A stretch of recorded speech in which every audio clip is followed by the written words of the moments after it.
Back here at snowy Colgate University, the Raiders lead Western Illinois 7-3. And John, it's been one of those pressure-packed type of first half so far. Yeah, both quarterbacks have tried to elude the pressure. Here, Brown gets caught on the outside, and then Victor Campbell does a nice job for Western Illinois coming in and creating havoc for that running attack. And Mickna's been under pressure all afternoon. He's had trouble moving in on third down, and the offenses have not really turned the football over. There's only been one turnover to speak of, but Mickna's going to have to find that niche and find that groove of winning on first down so he stays out of those third and long situations. Good field position. Ball marked at the 41-yard line of Western Illinois. First down and 10. Mickna out of the shotgun. Pass is complete to Terrence Hall for maybe 5 yards. And Trell Tyson on the stop for Colgate. Not much of a play, but yes, they do gain some yards on first down. Terrence Hall secures the football, and now they're in a situation where you can run or pass, second and medium, which takes a lot of pressure off of Russ in that quarterback position. Now he can do a little bit of what he wants to do and dictate to the defense. Second down and 5. Glassford out of the eye gets the call. And he's wrapped up right at the line of scrimmage by Ainsworth Minot. Second team Patriot League player. Andy Kerr Stadium here in Hamilton, New York. A beautiful snow shot. If you like snow, we've got plenty of it here in the state of New York. Along with John Congemi, I'm Craig Kashan. Hope you're safe where you are enjoying this game. Third down and 4. And Western 0 for 4 on third downs. You feel as if they can convert one of these, it's got to be the start of a drive. Mickna, the screen falls incomplete. Glassford couldn't handle the throw, and it'll be fourth down. What has to be frustrating for Western Illinois, they've been such a prolific offense. They spread the football around. They have guys catching it on the outside. They have a terrific running back, a terrific quarterback, and a two-time Gateway Player of the Year, but they're not able to get any consistency today. On a day like today where the elements play a factor, they're going to have to find something to hang their hat on, and right now they haven't found it yet. Kimpton in to punt.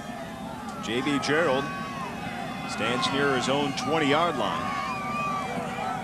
And this one is blocked.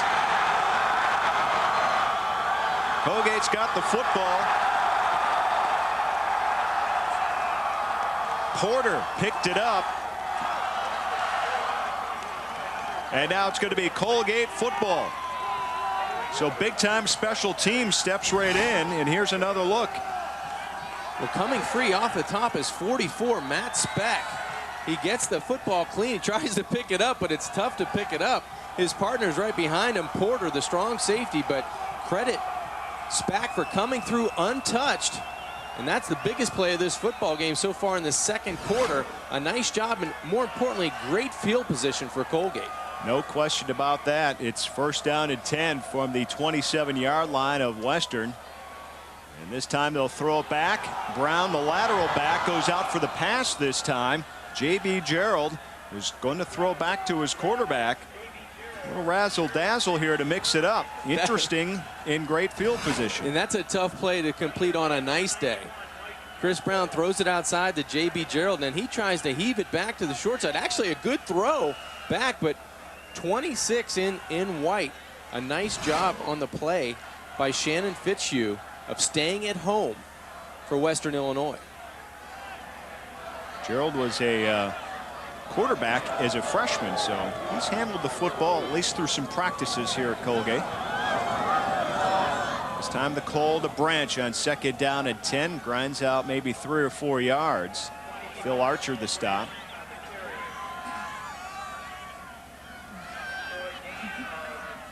So they'll mix it up a little bit, and Branch, the 2,000-yard rusher. Here are today's numbers: 7 for 16. Obviously more than 2,000 yards rushing. He had a streak of 11 straight games, which tied a 1AA record of rushing for at least 100 yards or more. 1 and 6 on third down is Colgate. Brown back to pass, feels the heat, stays on his feet. He's going to run for it. Dives ahead, and it looks like he's going to be perhaps a little bit short.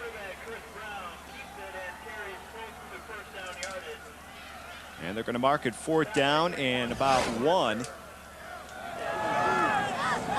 thing you like about Chris Brown is his elusiveness, and once he gets to the outside, he's going to lower his shoulder and get everything he can out of his running ability. And he's just not a runner, as we've seen in this first half. He can also throw the football very effectively, and what Coach Dick Biddle likes to say about him, he'll make some mistakes, but the plays he makes coming back from those mistakes are bigger than the ones he gave away, and he doesn't let the bad plays affect him much. That's the sign of a leader. Yes, it is. 4th down, they will go for it. High snap out of the shotgun. Pass deflected and falling incomplete. An interesting call on 4th down and short. Yeah, especially when you've got Jamal Branch in the backfield. They have been throwing the football well, so they put it in Chris Brown's hands to try to make a play. A high snap, that may have added to him holding the football. You saw he had to try to find the strings on the football and get it down the football field. So Chris Brown makes an athletic play, tries to fit it in down the middle, but credit Western Illinois stopping on 4th down. So a timeout on the field. Western Illinois will have the football when we come back. 9:26 to go in the first half.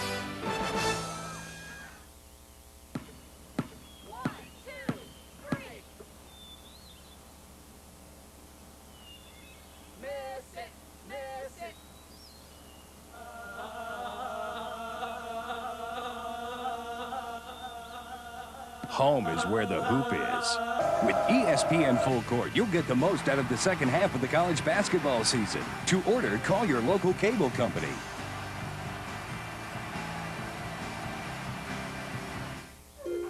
Man, look at that. They're saying McNair should go to the Pro Bowl this season. Man, I was just saying his numbers last season were good enough to get in. Wait, they're calling the World Series of Poker one of the most underrated events in sports. Man, I was just thinking that the other day, and I know I didn't mention it to anyone. How are they doing this?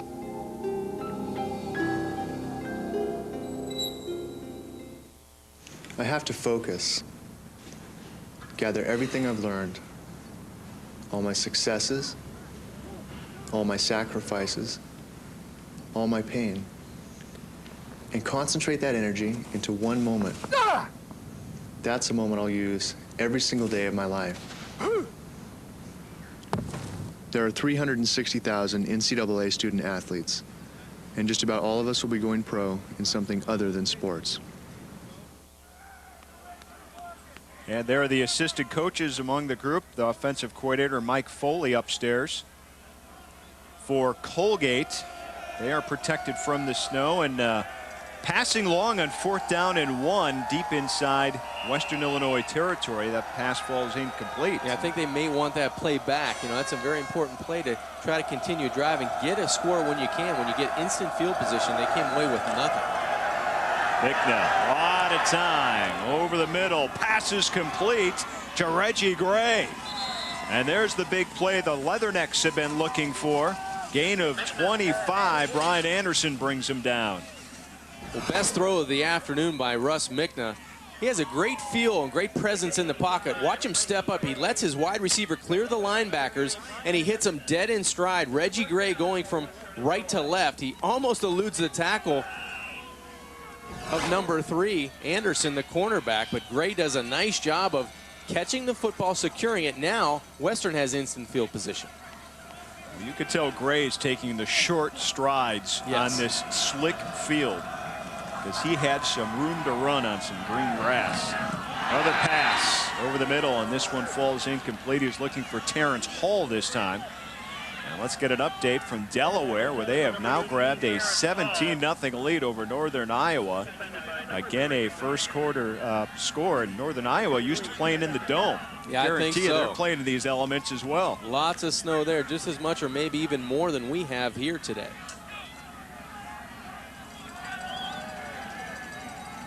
Yeah, we heard that the game there was delayed because there was too much snow in the end zone. They're still in the first quarter. They were supposed to start the same time our game started. Too much snow in the end zone. That's a problem. I guess they cleared it out. Good for Delaware anyway. There's one side of the field that's clear in the end zone right now. You're right. They might get delayed second quarter when they have to switch again. It is a cold afternoon. Old man Winter is wearing the R. Well, you listen to a little of the Christmas music that starts popping up here now, and you're out here in the snow here, and you can't help but get in the holiday mood. 21 degrees, the wind chill's only 11, and again, that forecast, the snow is going to continue. Heavy, heavy, heavy. Second down and 10. Glassford gets the call, finds some running room, 4, maybe 5 yards. Found his hole. Robert Hanna on the stop for Colgate.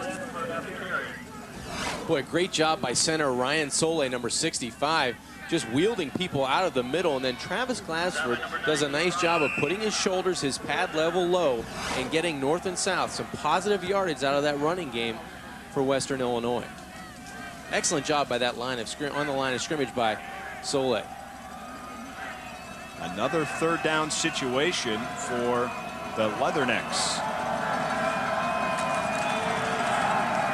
Mickna, a lot of time. This time he feels the heat, lets it fly, and this one is dropped. Nearly picked off by Minot. It was hanging up there. We'll credit this offensive line from Western Illinois. They do an excellent job of giving Russ Mickna some time to look downfield, but also credit the coverage of Colgate. Nobody open down the field. It looked like Lukabu got a hand on it. Number 41. Let's see if he gets a hand on this and really deflects it away. I don't think so. But Minot had an excellent opportunity to catch the football on an interception. The ball just goes down. He ducks his head going down to get it and shows his frustration in not coming up with the interception. The late flag on the play. Looked like it went against Colgate.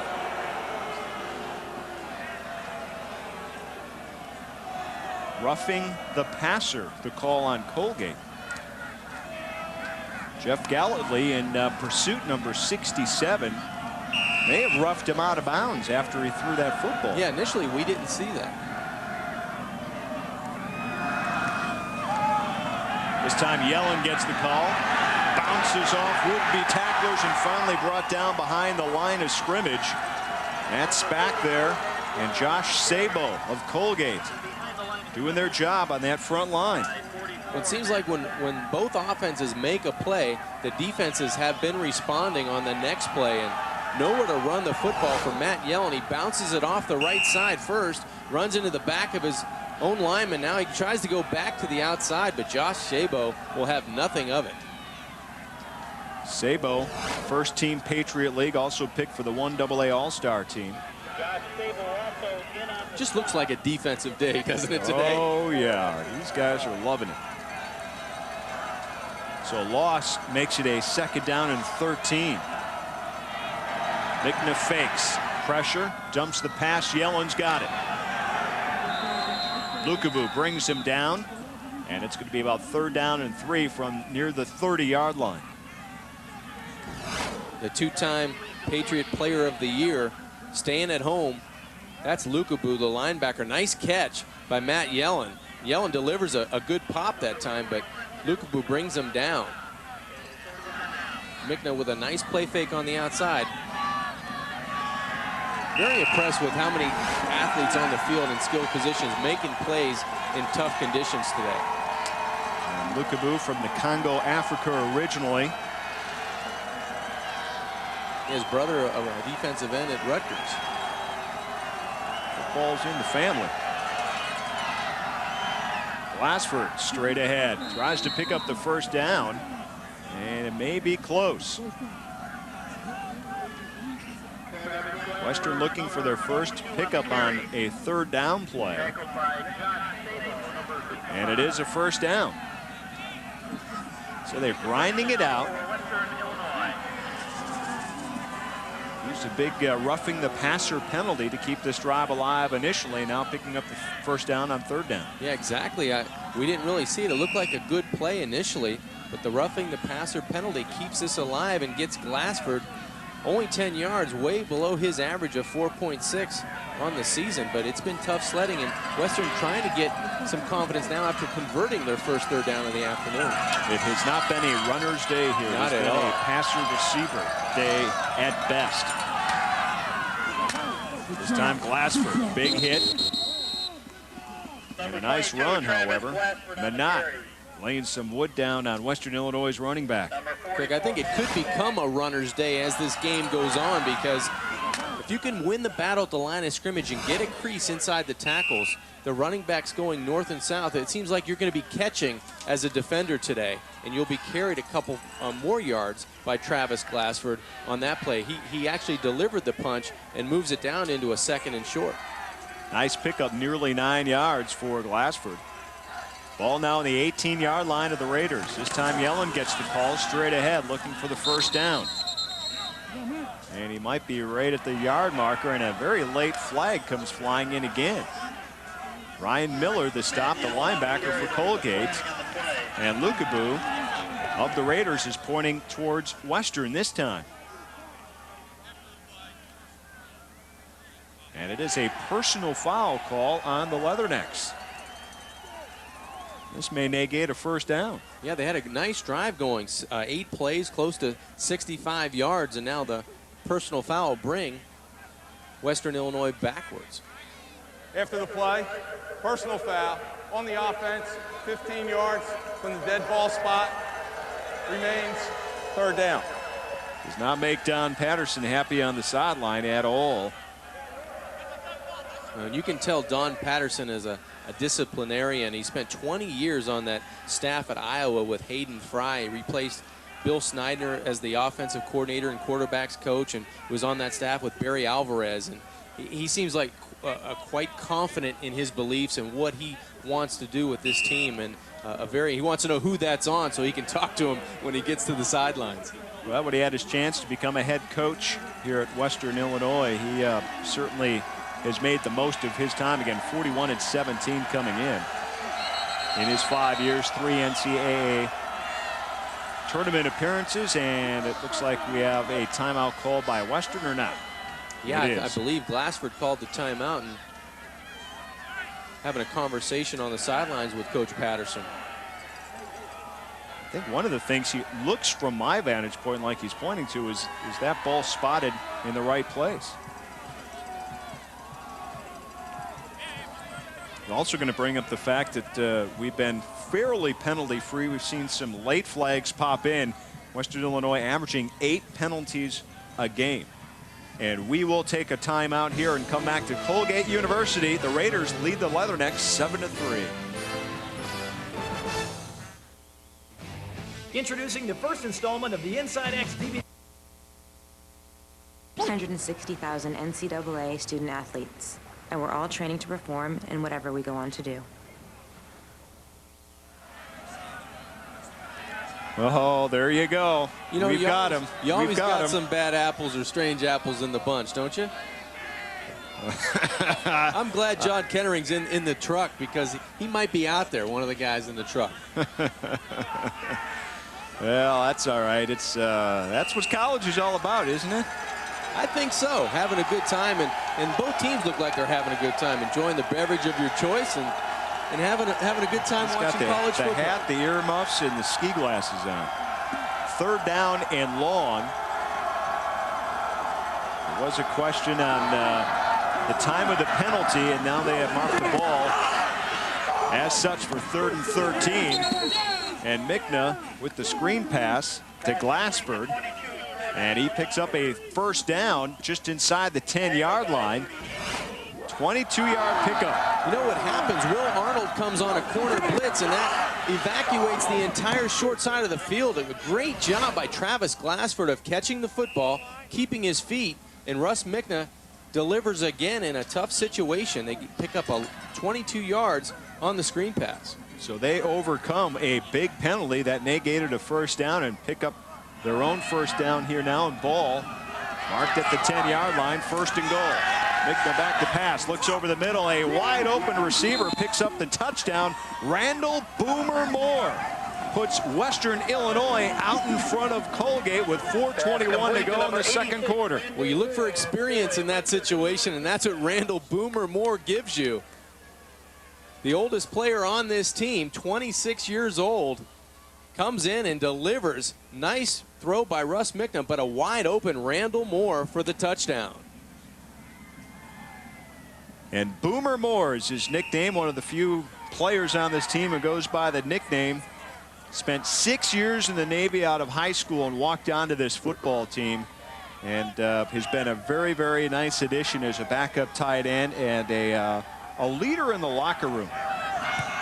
And the extra point is up and good, so Western now grabs a 10-7 lead after trailing by a touchdown. And there's Boomer Moore, as you mentioned, 26 years old, and he's only a freshman. Yeah, that's the great part about it. And he's going to hang around and play after this year, but a good play fake by Russ Mickna. You can't help. Sometimes these are the toughest throws to make. You just want to get it close and let Moore secure the football for the touchdown, because you know it's an easy pitch and catch, and Randall Moore gets in for the 9-yard touchdown. That's his 4th of the season, and that gives Western the lead. They had tryouts of up to 25 players, and only one made the squad, and it was Boomer. And he's wearing 86. So Don Patterson's club trailed by a touchdown and has done their thing here in the first half. Finally came up with some big third down plays on this drive. They used a penalty on a late hit to the quarterback by Colgate on this drive as well. So a little bit of everything, and a big touchdown pass to the backup tight end, and they are out in front 10-7. Yeah, and credit Mark Hendrickson, the offensive coordinator. Great call against a corner blitz, short side of the field, and that allowed Western and Travis Glassford to get in position so Russ Mickna could hit Randall Moore. Mike Christie and Dwayne Long back to receive the kick. And it's going to be Long. About the 18, has some running room up the middle. Near midfield, still on his feet. And he still is knocked down. Finally at the 30-yard line of Western Illinois. And what a return for Dwayne Long. 55 yards. And folks, he was a last-second replacement for J.B. Gerald, who usually holds these duties. I don't care how cold it is, the fans are going to put their hands together for this one. Dwayne Long, 55 yards. His own players trying to keep him upright. And then Western trying to strip the football, and he carries about 2 or 3 defenders, another 5 yards. So it's been big returns on special teams, and that'll make you take your shirt off if you're a Colgate fan. Keep you warm, too. Keep you warm, that's right. Nice job by Dwayne Long on special teams for Colgate. Shannon Fitzhugh finally gets credited with the tackle in the group. I think he bounced off all 11 players. Great field position for Brown now as he rolls to his left. Throws, pass finally complete for Luke Graham. He's dropped a couple, and this time he makes the big reception, and it looks like a first down. I thought Chris Brown may run with this football because he had a lot of, I can't say green, he had a lot of white in front of him, but he ends up finding Luke Graham coming way across the field. He secures the football, and good enough for a first down. Luke Graham having a nice afternoon along with Chris Brown. The action suddenly heating up on this snowy day as you take a look at Brown's numbers. 8 for 15, 95 yards, already 1 touchdown toss, and he has a 1st and 10 now on Western Illinois' 20-yard line. Back to pass again.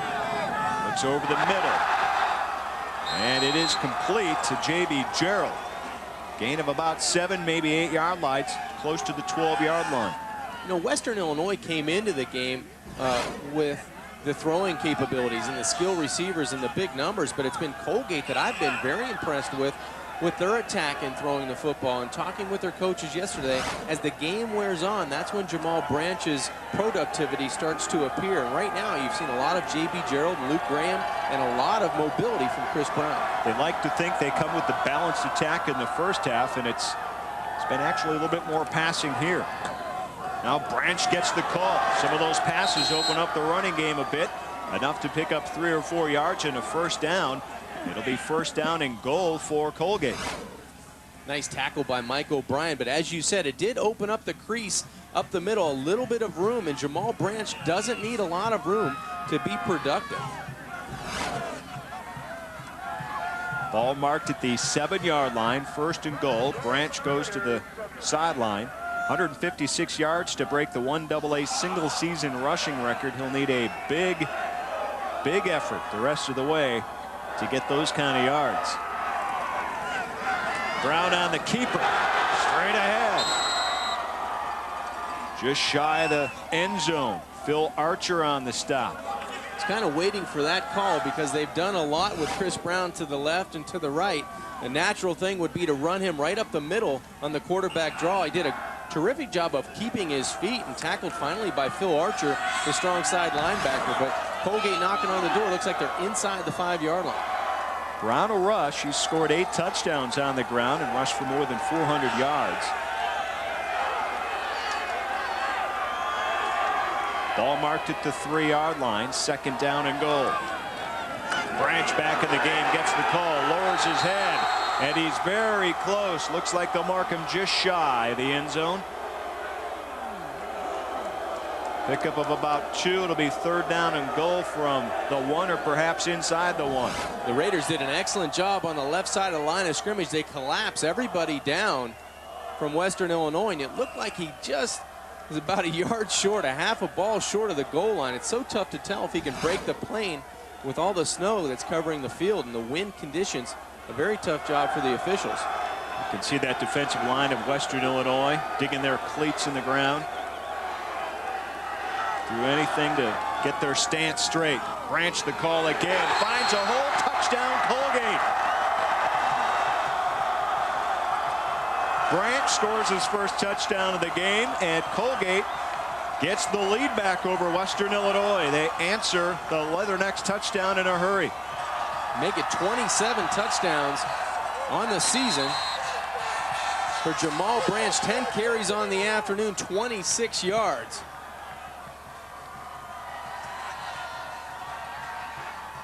.105 to go before halftime, and Colgate has the lead. Lane Schwartzberg in to tack on the extra point.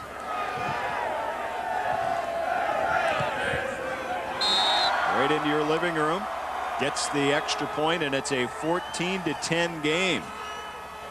So Jamal Branch's 27th rushing touchdown of the season, a Patriot League record. And here's another look from just a yard out. Great job by the offensive line of creating a crease on both of those runs. The run before the touchdown, I thought the offensive line did an excellent job of winning the battle at the line of scrimmage, and Jamal Branch knows what to do with the football. When he smells pay dirt, he knows how to get into the end zone. 27 touchdowns, a Patriot League record. He's trying to get the guys on the sidelines excited because, as he knows, there's been some big returns on special teams, on kick return teams on both sides of the football. And Branch, you know, last year did not play with Colgate. He had some academic problems. He had some personal problems that he wanted to take care of. Wasn't even sure if he wanted to come back to school, but once he was back home, he tried to get a couple of part-time jobs and really ended up missing football, especially once the season begins. When you're out, John, as you know, not playing that first time round, you got that itch. It's in your blood, and he kept in contact with a lot of his teammates here and wound up coming back, but I don't think anyone would have expected the numbers from this young man that he put up all season long. Well, yeah, he left on his own, and he did a lot of growing up, and I believe, you know, and he came back and he got himself squared away mentally, and now you can tell the results of that. Growing up is hard to do. Yes, it is. Still doing that myself. Taken on by the short man. That's Lee Russell. Gets that ball up near the 30-yard line. 14-10 our score here in Delaware. Northern Iowa on the board. They must have cleared out that end zone. 17-7 now. So that lead down to 10 points. And the winner of that game plays the winner of the Wofford Western Kentucky game, and they'll kick that one off just after 4 Eastern time. And if you want to watch that and you have ESPN Game Plan, check it out. All the games are on TV today on the quarterfinal matchups of 1AA. 59 seconds to go. Mickna hands off to Glassford, finds some running room, and charges ahead for a first down, pickup of about 11 yards. Jared Neppa on the stop for Colgate. Nice call on first down, a little draw play. Travis Glassford puts his head down, and Jared Neppa on the stop, but that clock will continue to run under 35 seconds now. Thought you might have used a timeout if you had one there, if you were going to try to get something going, but they decide not to. Well, originally I thought they picked up the first down, but it was an 8-yard pickup, so 2nd down and 2.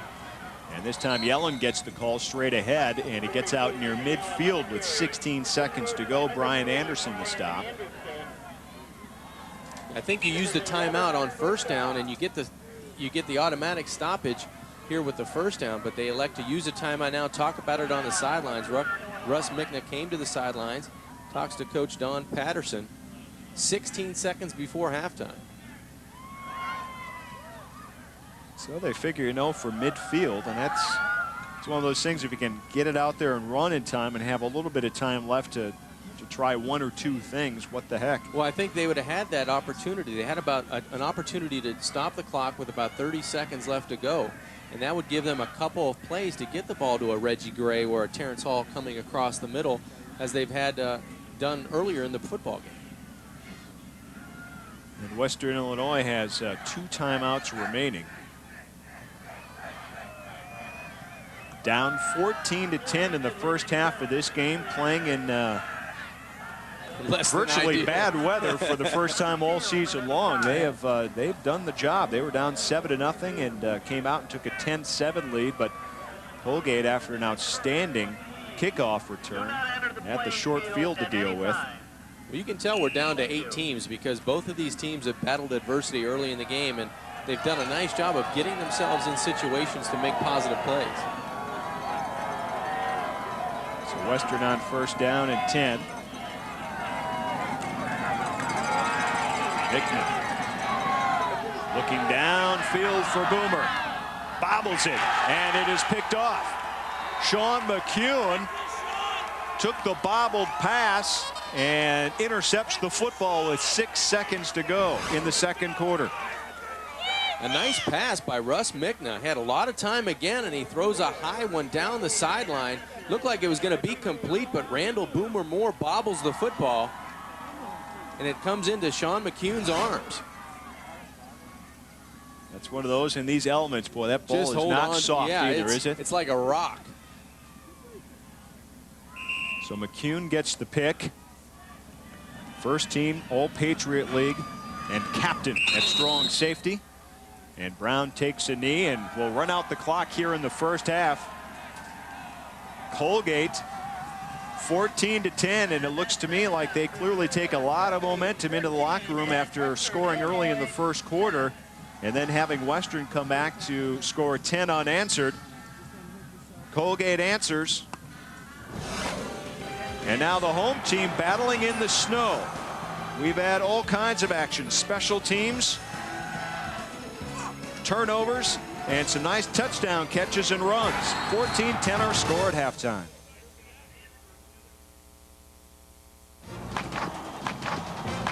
Reggie Jackson here to introduce you to the best way I've found to improve your hitting. It's the Hit Away. It's a hit. Improve your swing with Hit Away, the hottest batting tool on the market today.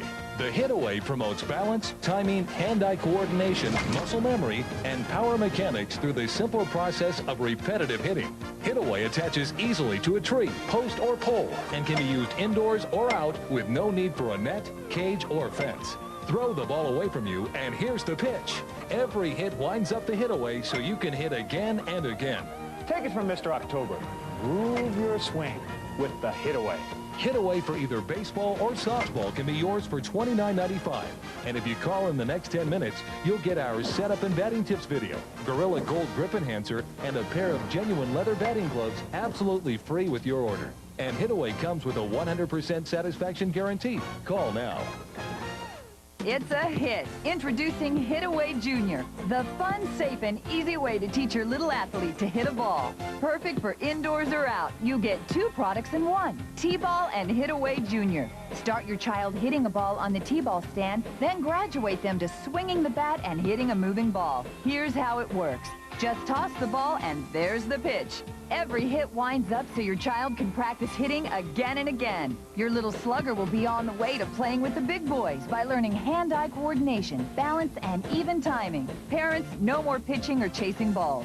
Plus, it comes complete with pole, base, bat, and 2 balls. All for $24.95. Hit Away Junior will keep your child busy for hours. Plus, it's fun. The Hit Away Junior is made with a safe, soft, neoprene-covered bat and ball. And it's easy to store or take anywhere. The Junior is the perfect gift for kids between ages 3 and 6.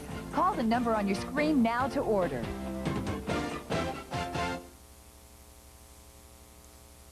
Welcome back to Hamilton, New York. It's halftime of our game between Western Illinois University and Colgate in the 1AA playoffs. Recently, the 1AA football selection show was aired on ESPN News. And first off, Jay Harris had news on former NFL quarterback Jim Harbaugh. Former Chargers quarterback Jim Harbaugh is among 18 candidates to become the next football coach at the University of San Diego. But with no known ties to the school, why would a 4-year letterman at Michigan and 15-year NFL veteran want to coach at a Division 1AA non-scholarship football program? Maybe it was watching his father, Jack, coach 1AA Western Kentucky for 14 seasons. Jack retired earlier this year after leading the Hilltoppers to the D1AA National Championship, a championship Western Kentucky is preparing to defend. Champs have the number 8 ranking in the final ESPN USA Today poll, as 3 of the top 5 were eliminated in the first round of the playoffs. And who are some of the top players in this year's division? Mel Kiper has his picks. Keith Smith, cornerback, McNeese State, about 5'11 and a quarter, 185 pounds with 4.47 speed. Track experience in high school and also at McNeese State. 48 pass breakups as a sophomore and junior. Team's been challenging in coverage as much this year. He still had a heck of a season and could also block 2 kicks at McNeese State. Best defensive back to come out of this program since Leonard Smith in 1983. He was a first-round pick of the Cardinals. I expect Keith Smith to be a second or third rounder. Isaac Hilton, defensive end from Hampton, 6'3", 250-pounder with legit 4.5 speed.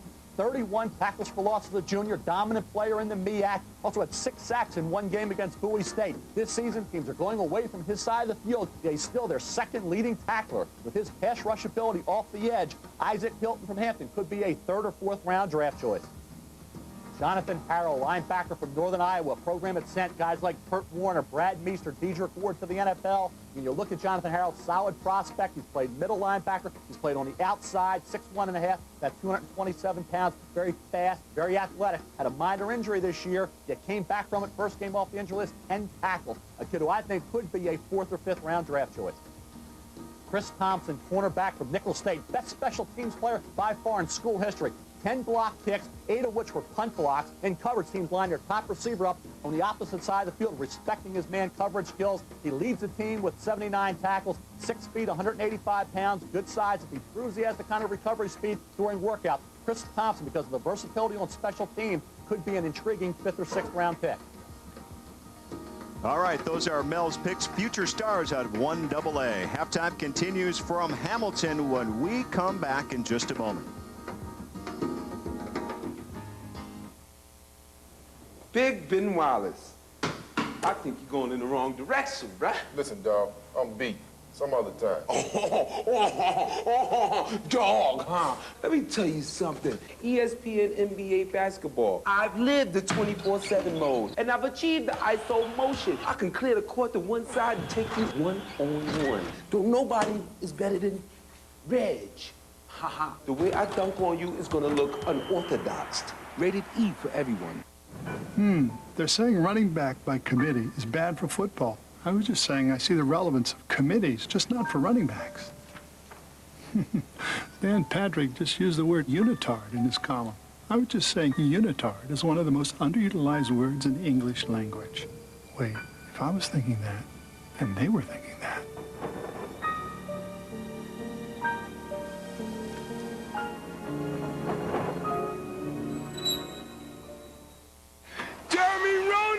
Ha ha! Yeah, playing with the big boys now. I'm gonna put your stick on my wall.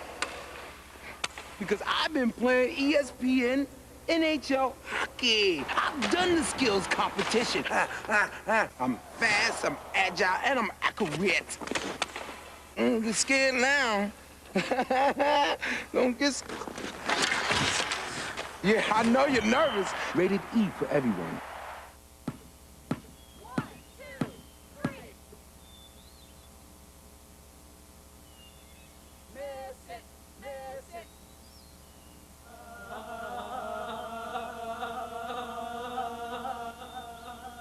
Home is where the hoop is.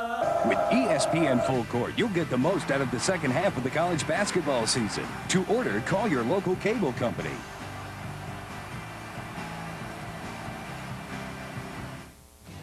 Introducing the first installment of the Inside X DVD series titled ESPN's X Games 9. This DVD is your backstage pass to X Games 9. It includes tons of behind-the-scenes footage with your favorite action sports athletes. On top of all the highlights and extras, this DVD also comes with a 63-minute bonus CD soundtrack featuring 16 cutting-edge tracks. See X Games 9 through their eyes. Get Inside X. I am grinding my teeth and I have goosebumps witnessing the madness.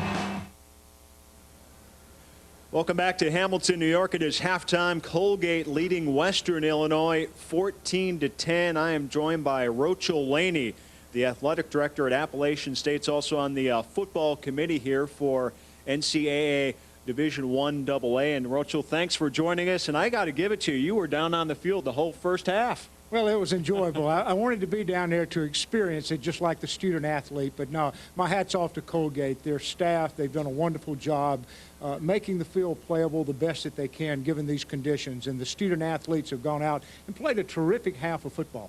This is one of these situations, you know, a lot of people like the format that you have put together, but when you're playing, you know, you got to play somewhere, and you're trying to keep it with one of the teams involved. And I would imagine, especially after last Saturday, it was a tough decision to make to say, Colgate, you get to host again, not knowing if it was going to snow again. Well, it was cut and dry. With the new formatting, we have 4 teams that are seeded for the playoffs. If a top 4 seed wins, they automatically host as long as they bid on the playoff game. So we knew we were coming back to Colgate regardless of the weather. That was not a factor. And so, you know, Western Illinois coming in, they realized that as well. So, you know, we're here playing football today. Well, and you won't have to face the snow again because you already know where this next game is going to be. Yes, we do. That the winner of this game will travel, and they'll play either indoors or in Florida. Northern Arizona and Florida Atlantic are playing, and so the winner of that game will host the next round. I still like the snow. It's fun, and I know everyone's having a good time. And as you mentioned, the student athletes are doing the best that they possibly can. You've been involved with 1AA football for about 28 years now. And, you know, I want to talk to you a little bit about how the bracketing has changed now. It used to be where all 16 teams were seated, and talk about why the change, and is this format working best for you? I think it is. You know, I've been around long enough of seeing the evolution where we started with 4-team selection, went to 8, and then to 16. And we used to seed them 1 through 16. You paired them that way based on the success during the season. When 9/11 occurred, we looked at the travel, what could we do to cut, also cost. So we seed now just the top 4. Once they're seeded, we try to pair the first round geographics. By doing that, we do cut cost. And like last week with UMass and Colgate, 2 great football teams paired in the first round. In the old days, that wouldn't have happened. But with our new criteria as a committee, we have to follow those guidelines. So that's kind of where the pairings come from. Once you get, though, to the Elite 8 this week, they're all good. And so, you know, next week we get to the 4, and then after that we'll be in Chattanooga for the finals. How proud are you with the way just 1AA has gone and caught the attention now? People across the country are looking at a lot of these schools. And I know some are leaving for 1A, but you've got some quality football here. Yes, we do. And, you know, we have a true champion. That's the wonderful thing about 1AA football, that it puts the championship in the hands of the kids. They go out and play those 4 weeks, and we have a national champion. That we have some strong programs that are moving from a Division II to a Division 1AA. That's very encouraging. We have a few that are still trying to move to the 1A level. That's always going to happen. You got to set your sights to think what's best for you as an institution. But year in and year out, it's just great college football. Very good. You got your heat warmers in your feet and your boots for that now? You ready to go back out? Well, what people don't realize, while Appalachian State's in North Carolina, we are in the middle of the Blue Ridge Mountains. I left 8 inches of snow on the ground. We have 7 ski slopes within 15 miles of the campus, so this is normal weather for me. I brought my boots out. I put hand warmers down in them. I've got the scarf, the gloves, and everything that you would need for this weather. I'm shivering. You are not. Rochel, thanks very much. My pleasure, and thank you all for what you're doing for 1AA football. You got